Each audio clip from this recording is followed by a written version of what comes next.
আমার ছোট্ট এই কুড়ের ঘরটা আমি কিভাবে তৈরি করলাম আজ তোমাদের সাথে শেয়ার করব। প্রথমে কিছু মাটি ভরে নিচ্ছি, জমিটা নিচু যার কারণে কিছু মাটি ভরতে হলো, নয়তো বর্ষাকালে পানি উঠে। তারপর ইট গেঁথে নিলাম।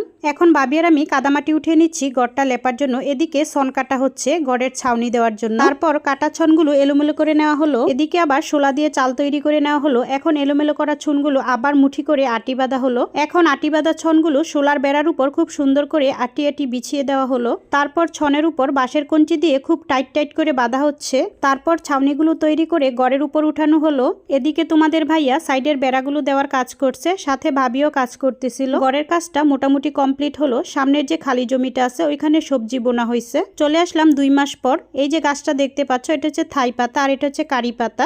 আর বিভিন্ন ধরনের ফুল গাছে আমার রান্নাঘরের চারপাশটা ভরে গেছে। আমার রান্নাঘরের ভিডিওটা কেমন ছিল কমেন্ট করে বলে যেও। ভিডিওটা এখানেই শেষ করলাম। সবাই ভালো থেকো, সুস্থ থেকো। আল্লাহ হাফেজ।